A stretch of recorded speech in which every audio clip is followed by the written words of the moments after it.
I'm Salsa Aruba with student number 254 from the Global and Intercultural Communication 2023 G class will submit an analysis of the film Raya and the Last Dragon to complete the final assignment from Mem Lola in the Global and Intercultural Communication course. This is the list of material that I will discuss. Raya and the Last Dragon is an animated adventure film set in fictional world of Kumandra, where humans and dragons once lived together in peace. A dark force called Thrun threatens to destroy the world until it ends up leaving one last dragon. Raya, Princess of Heart Region, begins a journey to bring back peace by collecting shards of the lost dragon gem. Sisu is the last dragon in Kumandra's world, full of cheerfulness, warmth, and a unique sense of humor. Despite appearing careless and easygoing, Sisu has a big heart and deep wisdom. She believes that trust is the key to bringing humans back together. With her magical powers inherited from her brothers, Sisu became the last hope to defeat Dran. Raya is a powerful warrior and a princess of the Heart region of Kumandra. Smart, brave, and skilled with her sword, she is willing to do anything to protect those she loves. However, a past betrayal makes it difficult for her to trust others. Behind her stern personality, Raya has a soft heart and a belief that the world can be brought back together. Namari is the daughter of Fang Region, a smart, strong, and determined leader. Behind her cool behavior and ambitious personality, she struggled with an inner conflict between loyalty to her mother and guilt over her action towards Raya. Namari is a complex reflection of human being caught between love, responsibility, and hope. Dran are a dark force that threatens the world of Kumandra, born of human conflict, fear, and mistrust. Without a recognizable form, Dran spread like mist, turning everything they touch into stone.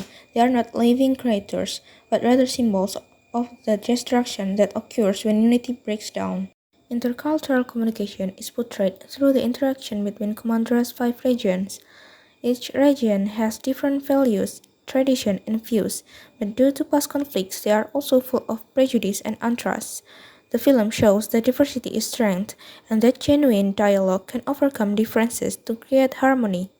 In Raya and the Last Dragon, I analyzed three important cultural dimensions: individualism versus collectivism, example by Raya's own journey; masculinity versus femininity, example between Sisu and Raya; power distance, example by the relationship between the leader and their people.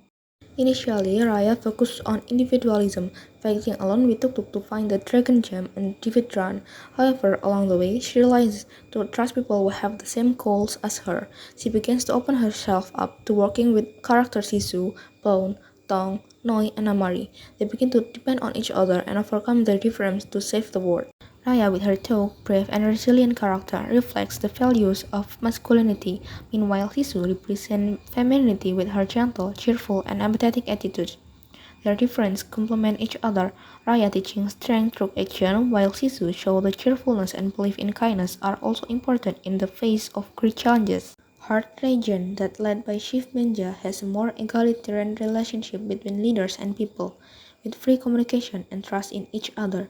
In contrast, Feng region, led by Namari and her mother, has a stricter hierarchy, where power is more concentrated and the people are less involved in decision. Each region's culture represents different values, such as family tradition in heart, strength and resilience in Feng, and freedom in tail, spin, and talon. For example, in her region, Raya is taught to trust others and value cooperation, while in Feng, Namari are more likely to prioritize loyalty to family and regional interests. Raya, who grew up in Heart, communicates directly and confidently, reflecting her culture emphasis on trust and open dialogue. In contrast, Sisu comes from more relaxed and whimsical culture, often use humor and indirect expression which can be misinterpreted by Raya, who is more serious and can lead miscommunication between them.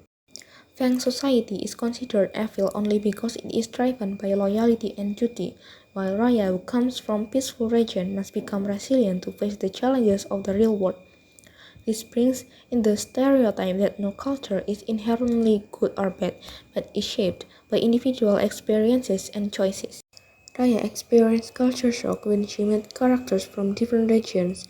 For example, Tongwu is big and raw, Boneweed is more relaxed and full of humor, Noi, the little boy from Talon, who is clever and mischievous. In Feng region, power is centralized and authoritarian with the Namari family in control, influencing communication to be more hierarchical and strategic. Meanwhile, arts leadership under the Banja chief is more inclusive, respecting open dialogue and trust. This imbalance creates tension and distrust as seen when Raya initially struggled to connect with Namari. In cultural context, Feng values loyalty and power, shaping Namari's more guarded and strategic approach. These cultural norms not only affect verbal exchange, but also nonverbal cues, such as body language and facial expression, which can lead to misunderstanding. A misunderstanding occurred when Raya entrusted the Dragon Gem fragment to Namari, while Namari, who was more focused on power and loyalty, betrayed her. The difference in values between Heart region, who prioritized trust, and Feng region, who emphasized territorial interest, caused tensions between the two characters. After Sisu died, Raya began to understand that in order to defeat Ran and save the world, they needed to trust each other.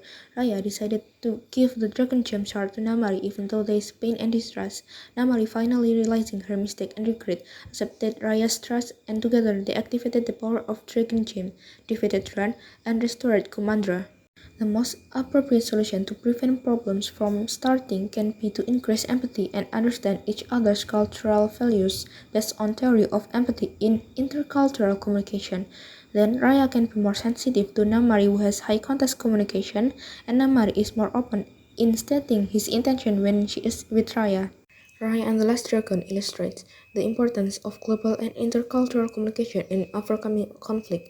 Different in values, communication style, and initial prejudice lead to misunderstanding, but through empathy, cooperation, and trust, the characters manage to bridge their difference. The film emphasizes that harmony can only be achieved when humans understand and appreciate cultural diversity.